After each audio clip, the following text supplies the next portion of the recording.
After my father died, I inherited his company and a beach house. That's when my wife gave me an ultimatum. Either you pay for my plastic surgeries and give me $50,000, or I'll divorce you and take every penny. I just smiled and agreed. When I showed a recording to my lawyer, he said, "It's time to start the plan." I'm glad to have you here. Follow my story until the end, and comment the city you're watching from, so I can see how far my story has reached. My name is Frank, and at 65 years old I thought I knew everything about betrayal. I was wrong. Dad had been gone for exactly 3 weeks when Lauren cornered me in our kitchen on that gray Tuesday morning. I was still wearing my old flannel pajamas, nursing my second cup of coffee and staring at the stack of condolence cards I hadn't had the strength to answer. The funeral flowers had long since wilted, but their sickly sweet smell seemed to linger in every room of our house. "Frank, we need to talk." Lauren's voice cut through the morning silence like a blade. She was already dressed for the day in one of those expensive outfits she'd been buying more frequently lately. A cream-colored blazer that probably cost more than most people's monthly grocery budget. I looked up from my coffee, expecting maybe some gentle words about grief, or perhaps a suggestion that we take that trip to Europe she'd been mentioning. Instead, I saw something in her eyes that made my stomach clench. It wasn't sympathy or concern. It was calculation. "Sure, honey. What's on your mind?" I managed to keep my voice steady, though something deep inside me was already bracing for impact. Lauren sat down across from me at our kitchen table, the same table where we'd shared 30 years of breakfasts, where we'd discussed our dreams, our fears, our plans for retirement. She folded her hands in front of her like she was chairing a business meeting. "Now that your father's estate is settled, I think it's time we discussed some improvements I need to make." She paused, studying my face. "I've been putting off some procedures, some investments in myself because money was tight. But now," my throat felt dry. "What kind of procedures?" "A full facial reconstruction, breast augmentation, maybe a tummy tuck. Dr. Morrison says I'm an excellent candidate, and at 58, this is really my last chance to look the way I deserve to look." Her voice was matter-of-fact, as if she were discussing grocery shopping. I set down my coffee cup, my hand suddenly unsteady. "Lauren, that's major surgery. Are you sure?" "I'm not asking for your permission, Frank." Her tone sharpened. "I'm telling you what's going to happen. The procedures will cost around $30,000, and I'll need another $50,000 for some other investments." "Other investments?" The words came out as barely a whisper. "Personal things, a new wardrobe, maybe a small condo in the city for when I need space, things that will make me happy." She leaned back in her chair, arms crossed. "You inherited the business and that beach house in Malibu. It's only fair that I get something too." The beach house. Dad's sanctuary, where he'd taught me to fish, where we'd spent countless weekends talking about life and business and everything that mattered. The place he'd specifically left to me in his will because he knew how much it meant to me. "Lauren, I haven't even decided what to do with the business yet, and the beach house. That's not really about money. It's about memories." Her laugh was cold, nothing like the warm sound I'd fallen in love with 3 decades ago. "Memories don't pay for surgery, Frank. And frankly, I've sacrificed enough years of my life supporting your father's endless medical bills and your little mother hen routine with him." Something twisted in my chest. Dad had been sick for 2 years before he passed. 2 years of hospital visits, specialist appointments, sleepless nights when his pain was too much for the medications to touch. I'd thought Lauren understood. I'd thought she cared. "He was my father," I said quietly, "and I was patient. Very patient. But now he's gone, and it's time for me to live my life." She leaned forward, her eyes hard as stone. "So here's how this is going to work, Frank. You're going to give me the $80,000 I need, 50 for my personal investments, 30 for the surgeries. You're going to do it willingly and with a smile. And if I don't?" The smile that spread across her face made my blood run cold. "Then I file for divorce, and I take half of everything. The business, the beach house, the investment accounts, all of it. And trust me, Frank, my lawyer says I have an excellent case. 30 years of marriage, and I can easily prove that you neglected me emotionally, especially these last few years when you were so focused on your father." I felt like I'd been punched in the gut. This woman, who I'd held during her mother's funeral, who I'd supported through her career changes, who I'd loved through every wrinkle and gray hair, was threatening to destroy everything my father had worked his entire life to build. I need some time to think about this, I said, my voice barely audible. You have until Friday. 3 days, Frank.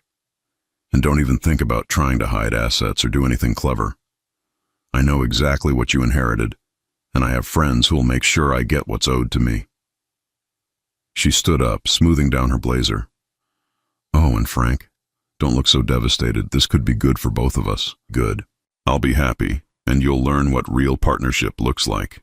With that, she walked out of the kitchen, leaving me alone with my cold coffee and the devastating realization that the woman I'd loved for 30 years had just revealed herself to be a complete stranger.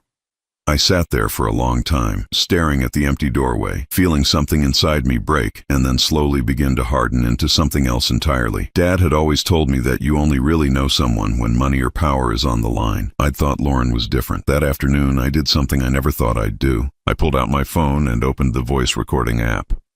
If Lauren wanted to play games with my father's legacy, she was about to learn that some games have consequences she never saw coming. Norman Caldwell had been my friend for 42 years and my lawyer for the last 20. We'd met in college, both awkward accounting majors who bonded over terrible cafeteria coffee and late-night study sessions. He was the kind of man who wore the same style of gray suit every day and kept his desk so organized it looked like a museum display, but his mind was sharp as a razor when it came to legal strategy. When I called him Thursday morning, my hands were still shaking from the conversation I'd recorded with Lauren the night before. Norman, I need to see you today. It's urgent. Frank, are you all right? You sound terrible. His voice carried that gentle concern that had gotten me through Dad's funeral and a dozen other crises over the years. I'm not sure yet. Can you meet me at your office in an hour? Of course. I'll clear my afternoon. Norman's law office occupied the 3rd floor of a modest building downtown. Nothing fancy, but solid and reliable, just like the man himself. When I walked in, he took one look at my face and immediately guided me into his private office, closing the door behind us. Sit down, Frank. Tell me what's happened. I pulled out my phone and played the recording. Lauren's voice filled the small office, cold and calculating as she laid out her ultimatum. Norman's expression grew darker with each passing sentence. When the recording ended, he leaned back in his leather chair and rubbed his temples. Jesus, Frank, how long has she been like this? I don't know. The honesty of that answer hit me like a physical blow. Maybe always, and I was just too blind to see it. Or maybe losing Dad triggered something in her. Either way, she's not the woman I married. Norman was quiet for a long moment, his fingers drumming against his desk in that rhythmic pattern he'd had since college. Whenever he was thinking hard about something. Frank, there's something I need to tell you. Something I probably should have mentioned sooner, but your father made me promise to keep it confidential unless it became absolutely necessary. My chest tightened. What are you talking about? About 6 months before your father passed, he came to see me. Not about his will, that was already ironclad. He wanted to discuss Lauren. Norman opened a file drawer and pulled out a thick manila folder. He was worried about her behavior. Some things he'd noticed. What kind of things? Norman opened the folder and pulled out several pages of handwritten notes in Dad's careful script. He documented conversations where Lauren asked inappropriate questions about his medical insurance payouts, his investments, the beach house. She also made several comments about how much easier things would be when he was gone. I felt sick. She said that? According to your father, yes. But Frank, there's more. Norman's voice became even more serious. He hired a private investigator to look into Lauren's activities during his final months. He did what? Your father was a smart man. He suspected something wasn't right, especially after Lauren offered to handle some of his medical appointment scheduling and insurance paperwork. He wanted to make sure she wasn't interfering with his care. The room seemed to spin around me. Are you saying she was trying to hurt him? No, not hurt him.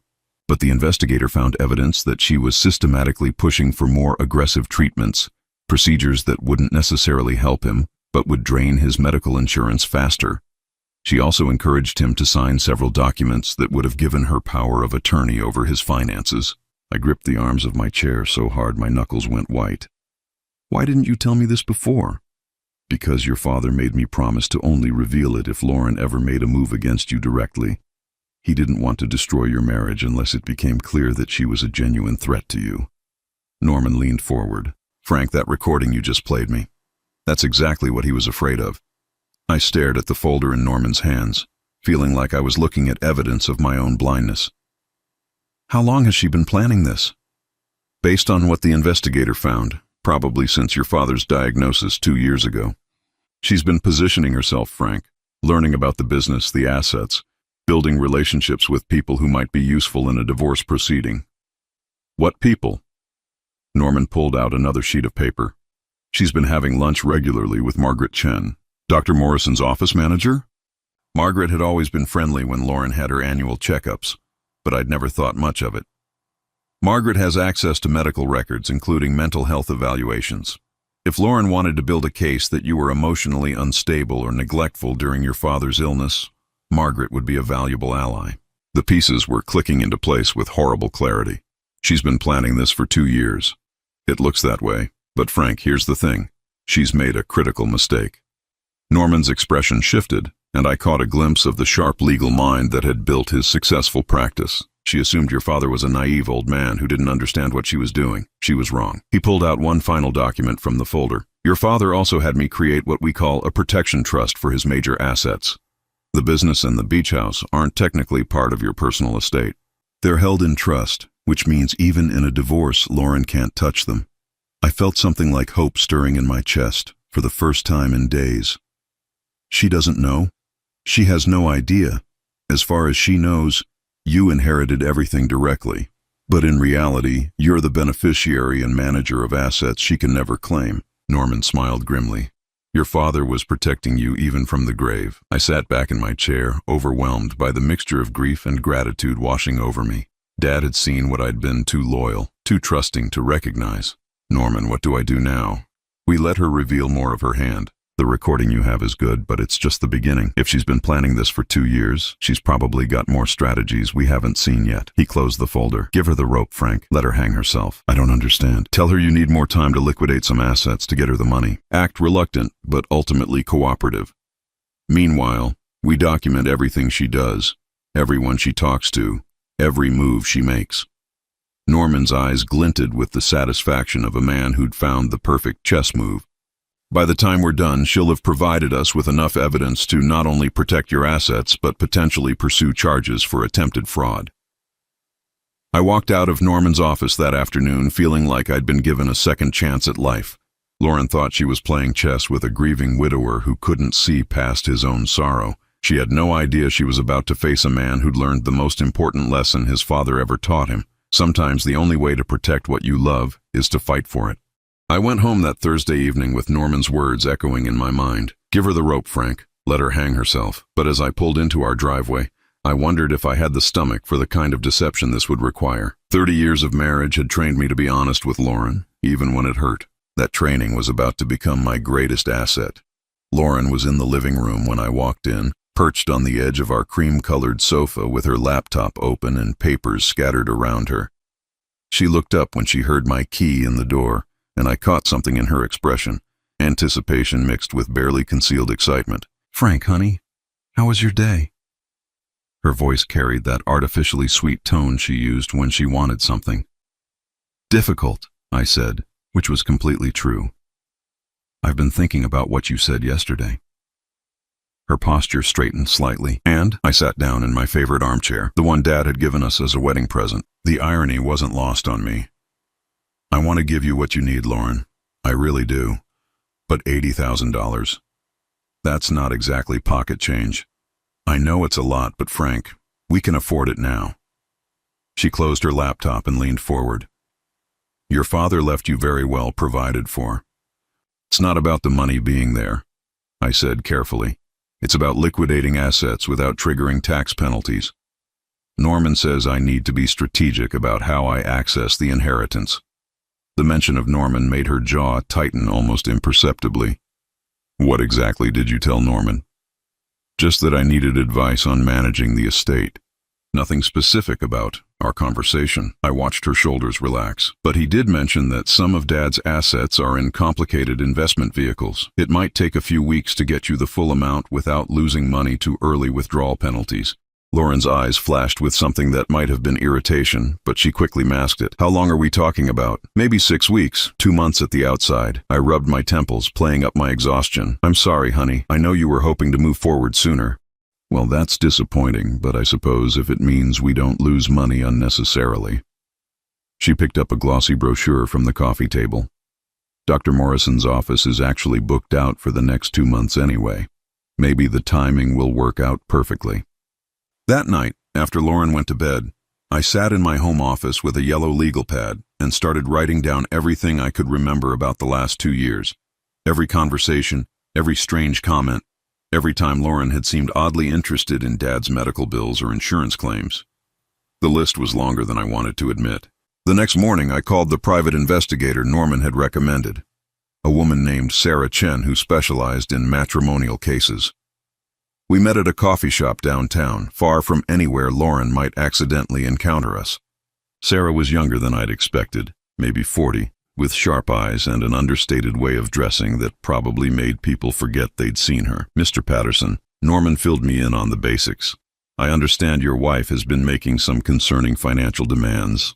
"It's more than that," I said, pulling out my phone. "I recorded our conversation Tuesday night." Sarah listened to the recording twice, taking notes in a small leather notebook. When it finished the second time, she looked up at me with a grim expression. "Mr. Patterson, this recording is valuable, but it's just the tip of the iceberg.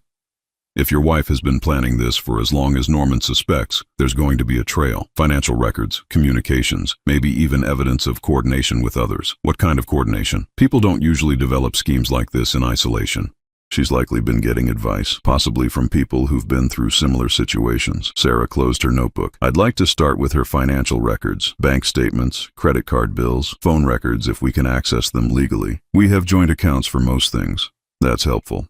"What about her personal communications? Email, social media, text messages?" I felt a stab of guilt at the thought of spying on Lauren's private conversations, but then I remembered the coldness in her voice when she'd threatened to destroy everything Dad had worked for.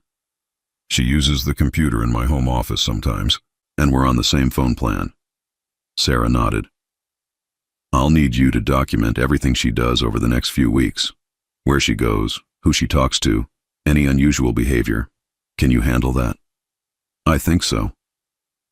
"There's one more thing, Mr. Patterson. This process can be emotionally difficult. You're going to learn things about your wife that you probably don't want to know. Are you prepared for that?" I thought about Dad's manila folder, about the evidence he'd collected while fighting cancer and worrying about his son's future. I need to know the truth. Over the next week, I began to see Lauren with new eyes. I noticed how she always angled her phone away from me when texting. I saw her slip bills and documents into her purse before I could see them. Most tellingly, I watched her face during our conversations about the inheritance.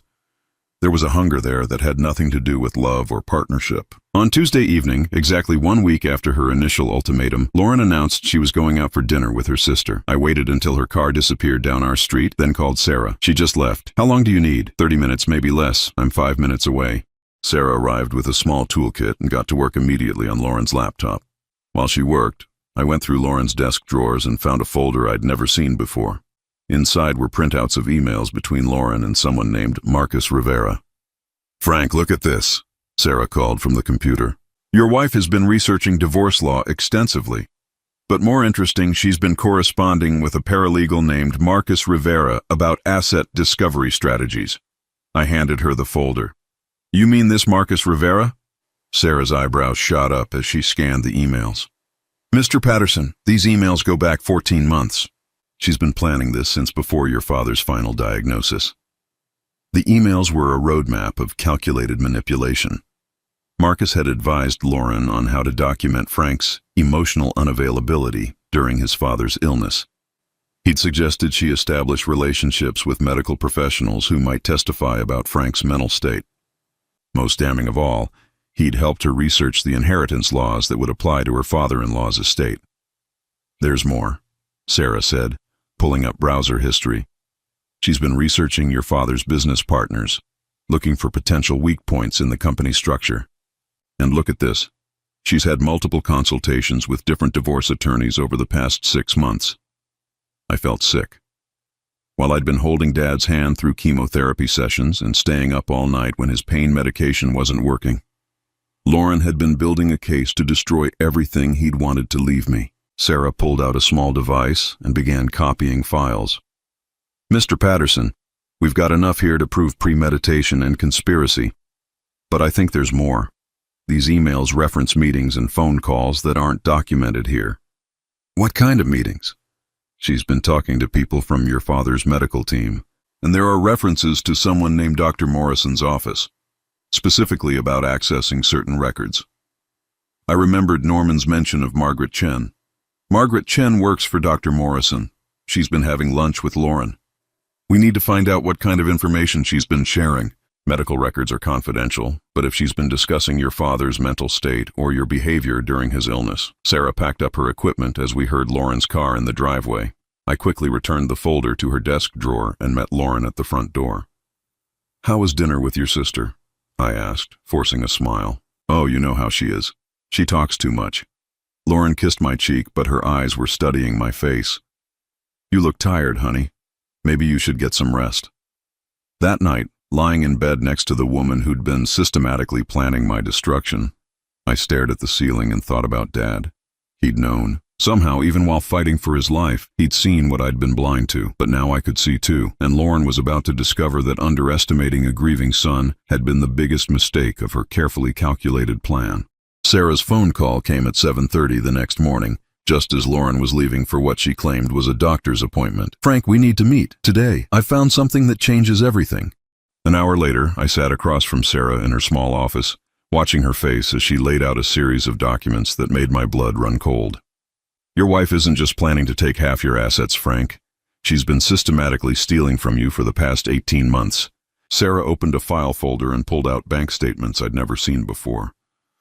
She opened a separate account using your social security number and a slightly altered version of your name. Frank A. Patterson instead of Frank Anthony Patterson. Technically not identity theft since you're married, but definitely fraudulent." I stared at the statements. Deposits totaling over $47,000, money that had been quietly siphoned from our joint accounts in small amounts that I'd never noticed. "How did you find this?" "Credit monitoring. When I ran a comprehensive check on both your financial profiles, this account popped up. She's been very careful, Frank, never taking more than a few $100s at a time, spacing the withdrawals strategically." Sarah pointed to specific entries. "Look at the timing. Every withdrawal corresponds to a period when you were particularly focused on your father's care." My hands shook as I flipped through the pages. December 15th, the day Dad started his final round of chemotherapy. January 22nd, the morning he was rushed to the emergency room. March 3rd, the day before he died. She was stealing from me while I was watching my father die. It gets worse. Sarah pulled out another set of documents. She's also taken out a credit card in your name. The bills were being sent to a post office box she rented 6 months ago. The credit card statements showed charges that painted a picture of Lauren's real life, a life I knew nothing about. Expensive dinners at restaurants I'd never been to. Hotel charges in cities she'd never mentioned visiting. Most damning of all, multiple charges to something called Rivera Legal Consulting. "She's been paying Marcus Rivera for months," I whispered. $2,500 so far.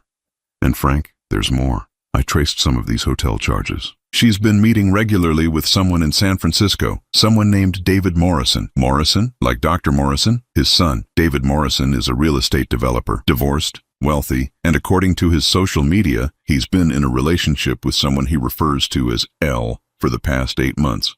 The room seemed to tilt around me. She's having an affair. A very calculated affair. David Morrison owns a development company that specializes in luxury condominiums. Specifically, luxury condominiums in areas where property values are expected to skyrocket over the next 5 years.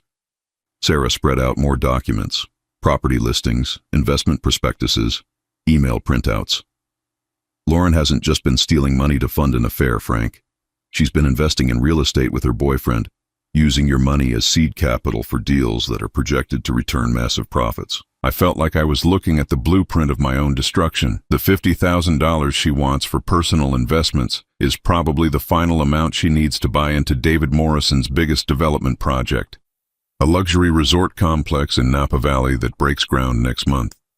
Sarah's voice was grim. "If this project succeeds, your stolen money could be worth $500,000 in 3 years. And the divorce?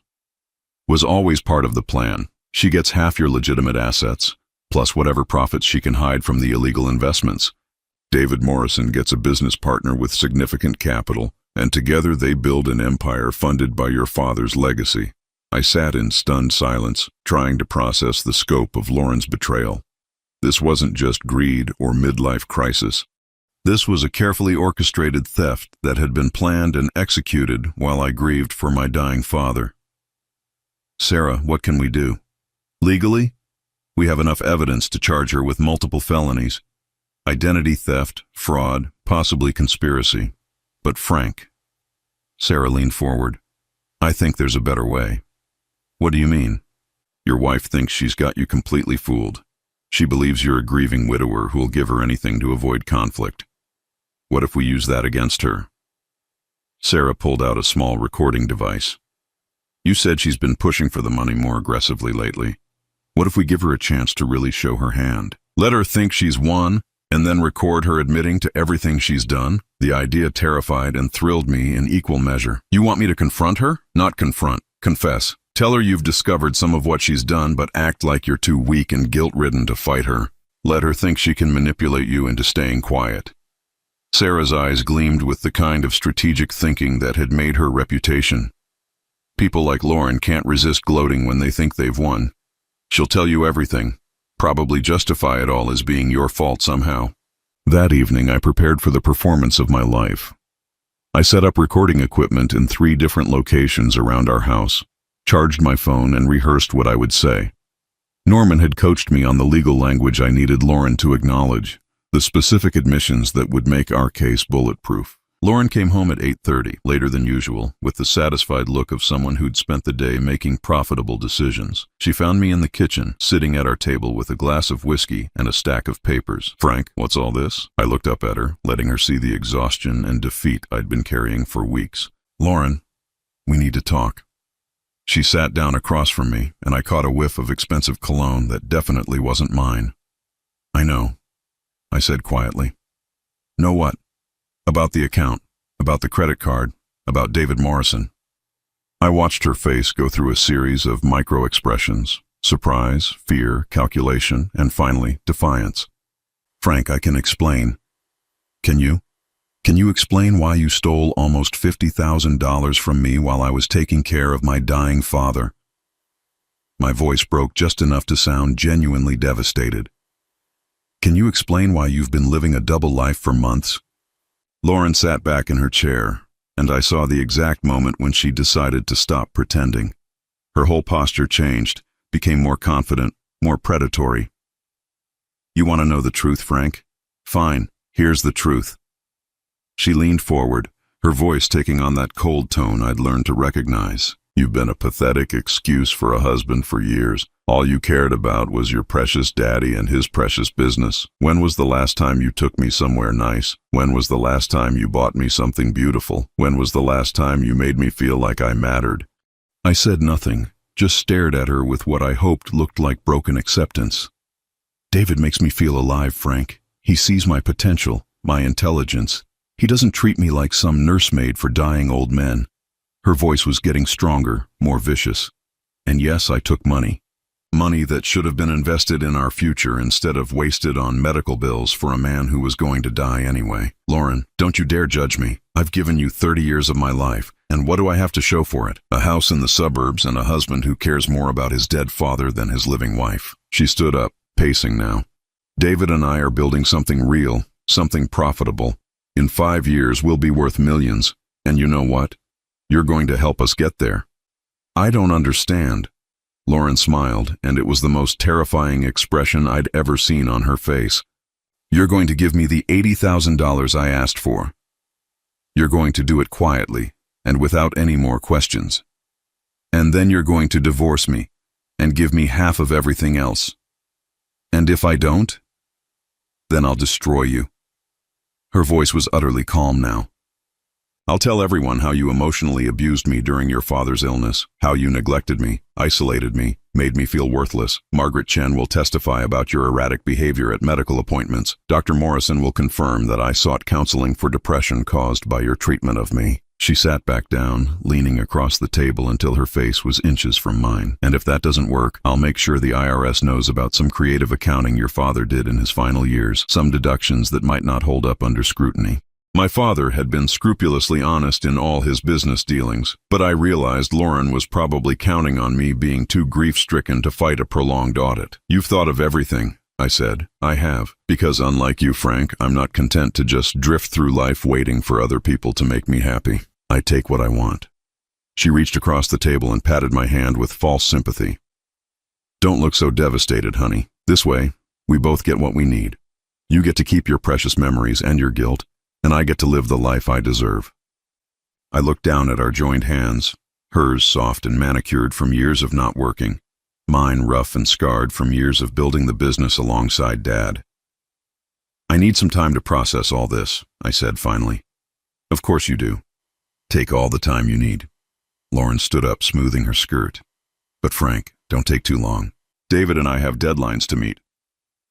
After she went upstairs, I sat alone in the kitchen with the recordings that would destroy her. But strangely, what I felt wasn't triumph or satisfaction. What I felt was the quiet, powerful certainty that Dad would have been proud of me for finally learning to fight back. The next morning I woke to find Lauren humming in the kitchen, making herself elaborate French toast with fresh berries, a breakfast she'd never bothered to make in the 30 years I'd known her. She looked radiant, almost glowing with the satisfaction of someone who believed she'd finally won the game she'd been playing. "Good morning, sweetheart," she said, not looking up from her cooking. "I hope you slept well." I hadn't slept at all. I'd spent the night listening to the recordings over and over, each replay making Lauren's betrayal feel more surreal and more devastating. But I'd also spent those sleepless hours with Norman and Sarah, planning the final phase of our strategy. "I've been thinking about our conversation last night," I said, pouring myself coffee with hands that were steadier than they'd been in weeks. "Oh?" Lauren finally looked at me, and I saw the predator behind her bright smile. "And what conclusions did you reach?" "I think you're right, about everything." I sat down at the table, letting my shoulders slump with defeat. "I was a terrible husband during Dad's illness. I did neglect you, and maybe you deserve to be happy." Lauren's smile widened, but her eyes remained calculating. "I'm so glad you're being reasonable about this, Frank. I called Norman this morning. I asked him to start liquidating some of the assets so I can get you the money you need. How long will that take? He thinks he can have $50,000 available by Monday. The rest will take another week or two." I rubbed my temples, playing up my exhaustion. "There are some tax implications we need to handle carefully."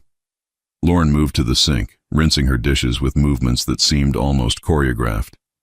"Frank, there's something else we need to discuss." "What's that?" "David and I have been talking, and we think it would be better if we made our relationship public sooner rather than later." She turned to face me, leaning against the counter with her arms crossed. "It's going to come out eventually, and controlling the narrative will be important for both of us." The casualness with which she discussed destroying our marriage made my stomach turn. "What exactly are you suggesting?" "I think I should move out this weekend, just temporarily, while we work out the divorce details. It'll make everything cleaner, less complicated." Her voice carried that same businesslike tone she'd used when threatening to destroy me. "David has a beautiful condo in Pacific Heights that I could use." I forced myself to nod slowly. "If you think that's best." "I do. And Frank?" Lauren's expression softened into something that might have been genuine sympathy if I hadn't known better. "I want you to know that I don't hate you. We want different things. You want to live in the past, honoring your father's memory, holding on to old traditions. I want to build something new. I understand." That afternoon, while Lauren was out running errands, which I now knew meant meeting with David Morrison or Marcus Rivera or one of her other co-conspirators, I met with Norman and Sarah in Norman's office. "She's moving out this weekend," I told them. "She wants to make their relationship public." Sarah nodded grimly. "That's actually perfect for us. The more confident she gets, the more evidence she'll create." "Has she mentioned any specific timeline for the divorce proceedings?" "She wants me to file next week. She said it would look better if I initiated it, like I was being generous and understanding." Norman laughed bitterly. "Even her divorce strategy is manipulative. If you file first, claiming irreconcilable differences, it makes her look like the injured party instead of the perpetrator." "What do?" "We let her move out," Sarah said. "But first, we need to document everything in the house. Every asset, every piece of valuable property, every document that might be relevant to the case. If she's planning to take things that don't belong to her, we need proof of what was here before she left." "There's something else," Norman added. I want to confront Margaret Chen before Lauren has a chance to coach her story. If she's been sharing confidential medical information, that's a serious breach of ethics that could ruin her career. She might be willing to cooperate with us if she understands the legal jeopardy she's in. That evening, I helped Lauren pack her clothes with the kind of solicitude that would have been touching if it weren't all an act. She moved through our bedroom like she was cherry-picking items from an estate sale, taking jewelry I'd given her for anniversaries, selecting only her most expensive clothes, packing photo albums that contained pictures of her family but none of our shared memories. "I'll probably need to come back for more things over the next few weeks," she said, closing her largest suitcase, "just until we can work out a more permanent arrangement for dividing our belongings." "Of course, this is your home too." Lauren paused in her packing and looked at me with what seemed like genuine surprise. "You're being much more reasonable about this than I expected." "What did you expect?" "I don't know. Anger, maybe. Accusations. Demands that I stay and work things out." She shrugged. Most men don't handle rejection very well. The irony was staggering. She thought she was rejecting me, when in reality, I was about to expose her for the criminal she'd revealed herself to be. But I just nodded sadly. "I love you, Lauren. I want you to be happy, even if that means you can't be happy with me." For just a moment, something flickered across her face that might have been guilt or regret. But it passed quickly, replaced by that familiar calculation. "You're a good man, Frank, just not the right man for me." Sunday morning, I watched from our front window as Lauren loaded her car with enough belongings for an extended stay. David Morrison pulled up just as she finished, driving a silver BMW that probably cost more than most people's annual salary. He was younger than I'd expected, maybe 50, with the kind of polished confidence that came from inherited wealth and natural charm. He helped Lauren with her bags, his hand lingering on her lower back in a gesture of casual intimacy that made my chest tighten. Then they both looked toward the house, and Lauren waved at me with the bright smile of someone who believed she'd successfully fooled the old fool inside. I waved back and watched them drive away together, probably heading toward the life Lauren had been planning while stealing from me and lying to my face for 18 months. Monday morning, I was in Norman's office when Margaret Chen arrived for the meeting we'd arranged. She was a small, nervous woman in her 50s who kept glancing toward the door like she was planning an escape route. "Mrs. Chen," Norman began, "we appreciate you taking the time to meet with us. We have some questions about your interactions with Lauren Patterson."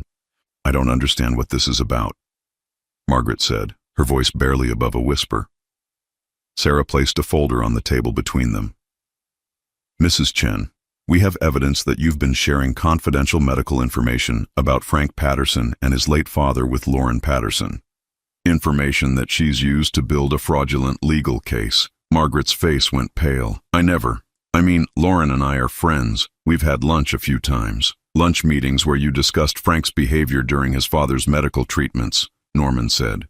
"Conversations where you agreed to provide testimony about his mental state and emotional stability. She said she was worried about him. She said he'd been acting erratically, that she was concerned for his well-being." Margaret's hands were shaking now. "I thought I was helping." Sarah opened the folder and pulled out printed emails. "These are communications between Lauren Patterson and Marcus Rivera, discussing specific medical information that only you would have access to. Information about when Frank attended appointments, how he interacted with medical staff, details about his father's insurance coverage and treatment decisions." Margaret stared at the emails, her breathing becoming rapid and shallow. "Oh God. Oh my God, what have I done?" "You've potentially compromised your professional license and opened yourself up to significant legal liability," Norman said firmly but not unkindly. "But Mrs. Chen, you have an opportunity to make this right." "How?" "By telling the truth. By helping us document exactly what Lauren Patterson asked you to do and what information you shared with her."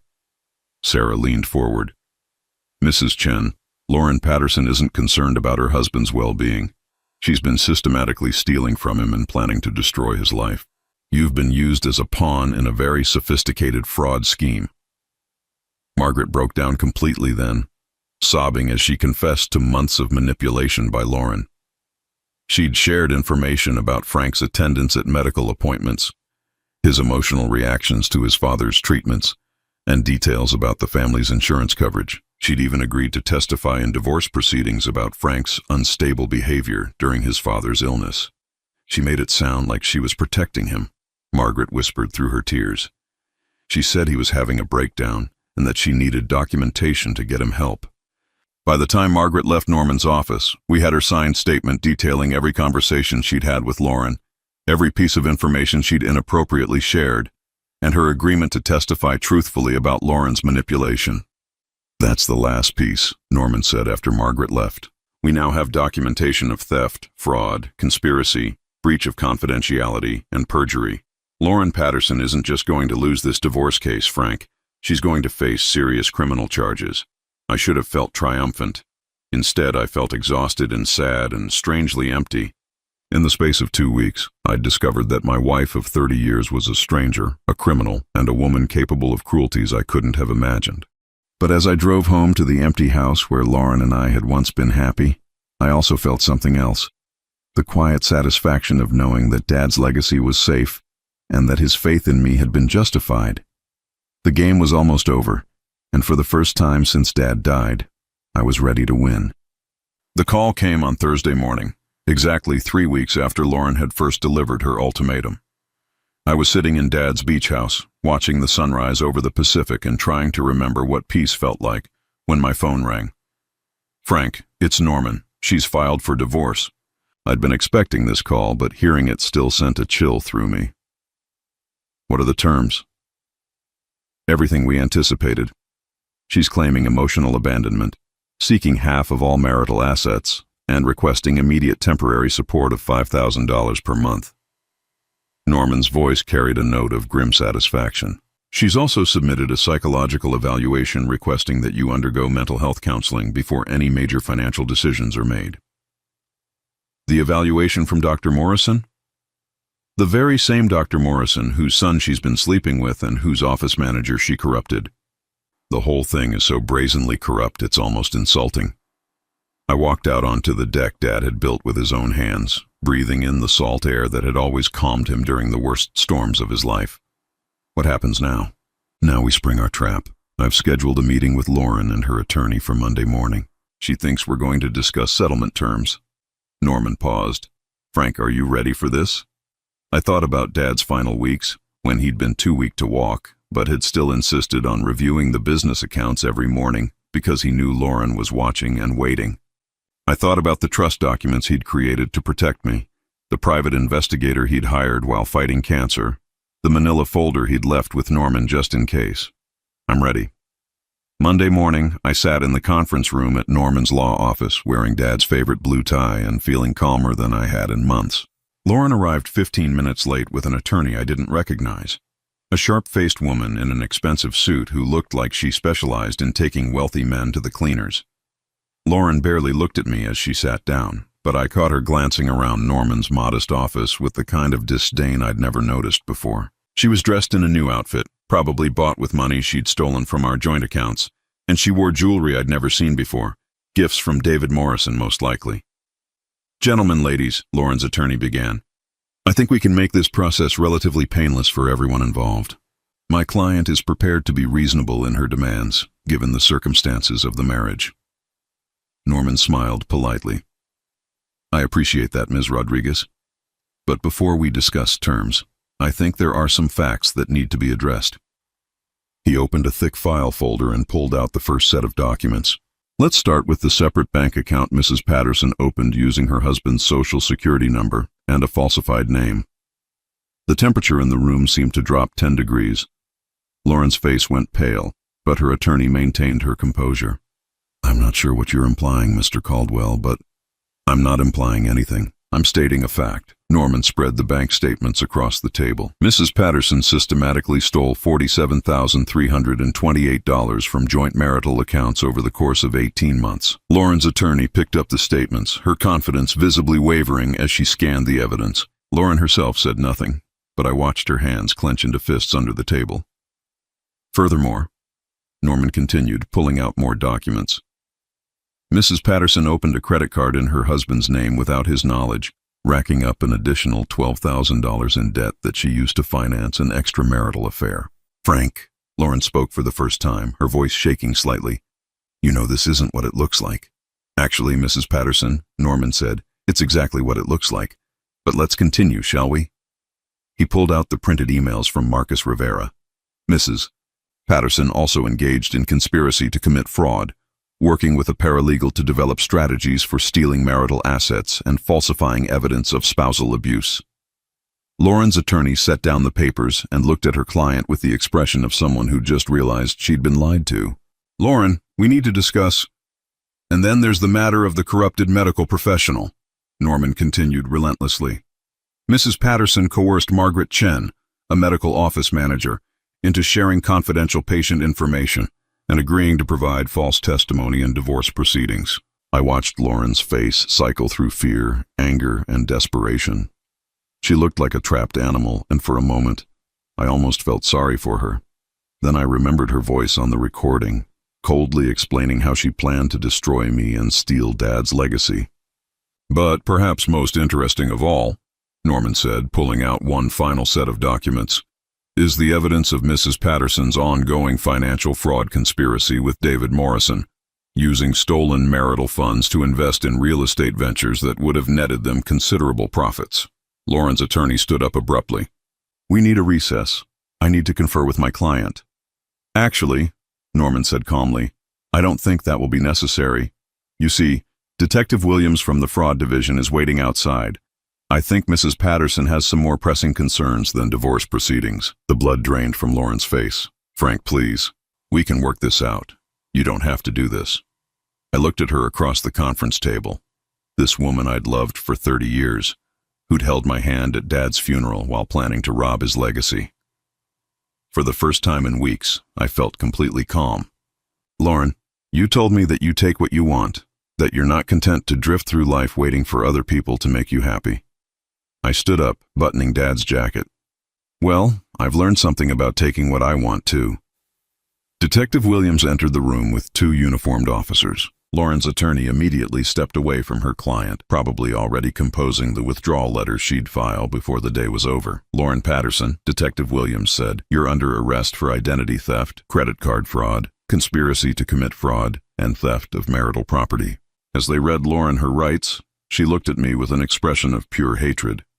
"You'll regret this, Frank. I'll make sure you regret this." "The only thing I regret," I said quietly, "is not seeing who you really were 30 years ago." 3 months later, I was back at Dad's beach house, this time with Sarah Chen, who'd become not just my investigator but a close friend. Lauren had pled guilty to multiple felony charges and was serving 18 months in federal prison. David Morrison's development company was under investigation for investment fraud, and several of his previous projects had been revealed as elaborate Ponzi schemes. "Have you heard anything about the restitution?" Sarah asked, sipping coffee on the deck where Dad used to read his morning paper.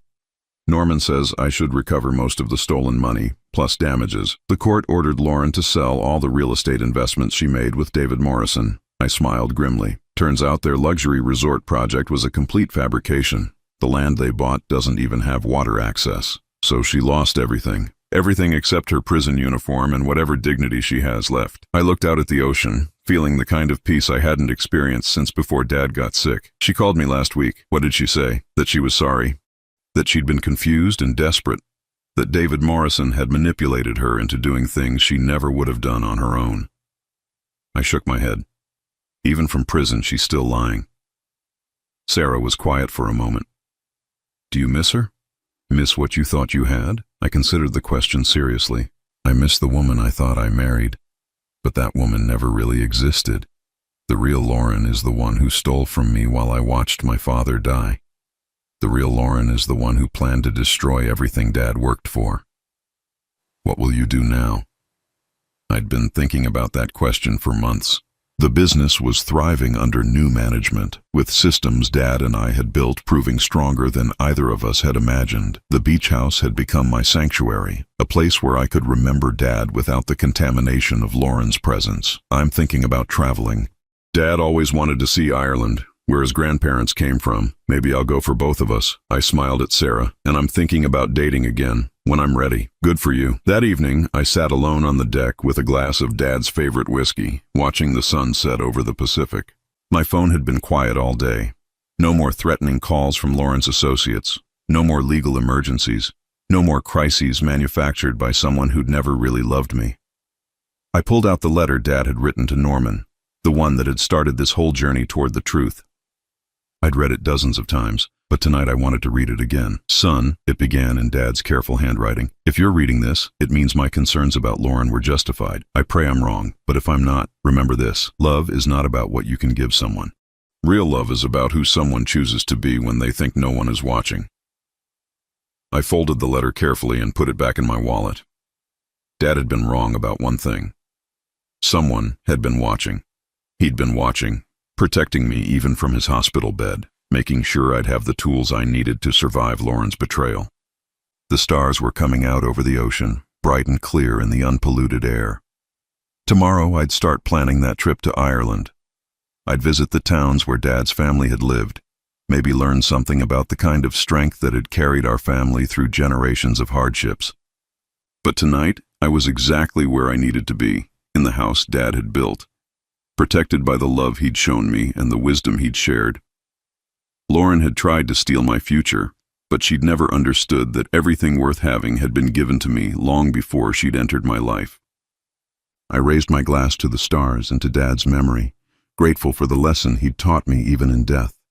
Sometimes the greatest act of love is refusing to let someone destroy what you're meant to protect.